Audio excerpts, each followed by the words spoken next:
থানা যুবদল বিগত দিনে আন্দোলন সংগ্রামে যারা জেল জুলুম নির্যাতন গুলিবিদ্ধ হয়েছে বা বিভিন্ন ধরনের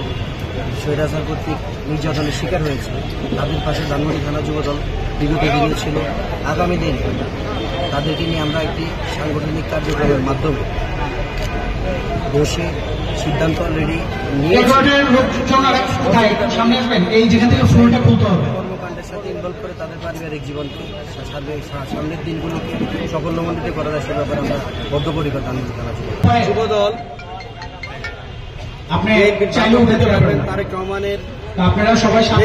বাংলাদেশ জাতীয় দল যুবদল ঢাকা মহানগর থেকে শেষ পর্যন্ত রবিউল ইসলাম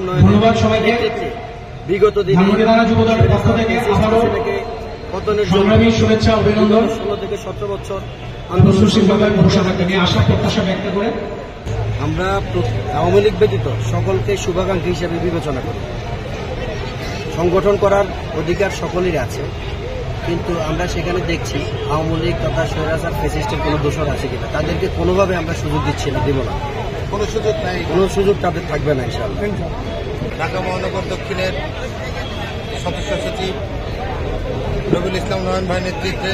আমরা বিগত সময়ে আরেকটা জিনিস আপনাকে সবার দৃষ্টি আকর্ষণ করতেছি, সামনে যারা সোফা দেওয়া আছে যারা আমাদের বিএনপি এই ধানমন্ডি থানায় আমাদেরকে ভালোবাসেন, যুবদলের প্রত্যেকটা নেতাকর্মী ডাইনামিক এবং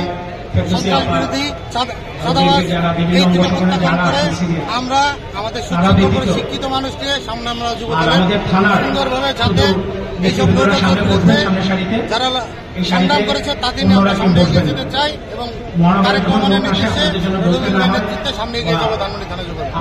সাধারণ যুবকদের প্রতি শুধু আমার একটাই উদাত্ত আহ্বান থাকবে, আমরা সবাই সামাজিক কাজের মধ্যে আমরা ছড়িয়ে থাকবো। আমরা ধানমন্ডিতে বিভিন্ন ইতিপূর্বে আমার বন্ধুরা, আমার রাজনৈতিক সহকর্মীরা তারা বৃক্ষরোপণের মতো ভালো ভালো কর্মসূচি করেছে এবং তারা এখানে শাকসবজি ন্যায্য মূল্যে এটা বিতরণ করেছে এবং কর্মসংস্থানের ক্ষেত্রে আমরা আগে রাজনীতি এর পাশাপাশি আমরা ব্যবসা বাণিজ্য এবং কর্মসংস্থানের ব্যবস্থা করব। যে আমাদের এখানে অনেক ক্ষেত্রেই দেখা যায় যে স্বল্প পুঁজিতে একটা ছেলেকে এস্টাবলিশ করার জন্য তাকে আমরা কিছু ডোনেট করবো, যাতে সেইখান থেকে একটা ব্যবসা বাণিজ্য পরিচালনা করতে পারে। এইভাবে ছোট ছোট কর্মসংস্থানের মাধ্যমে আমরা আমাদের দলকে সমৃদ্ধিশালী করবো এবং যুবকদের প্রতি একটাই উদাত্ত আহ্বান, আমরা সবাই নীতি নৈতিকতা রেখে সামনের দিকে চলবো এবং আমাদের জাতীয়তাবাদ এই বোধটা মনের মধ্যে ধারণ করে আমরা চলবো।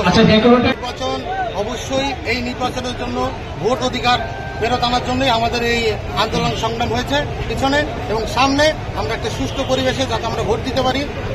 দেশ নায়ক তারেক রহমানের নির্দেশ ছিল এইটাই এবং আশা আকাঙ্ক্ষা ছিল এইটাই, দেশ এবং জনগণের আশা আকাঙ্ক্ষা ছিল একটাই, আমরা যাতে ভোটাধিকার প্রয়োগ করতে পারি। ইনশাআল্লাহ ভবিষ্যতে সময় সুযোগ মতো যেই সময় আমাদের দল নির্দেশ করবে ওই সময় আমরা সকলকে নিয়ে আমরা ভোটে অংশগ্রহণ করতে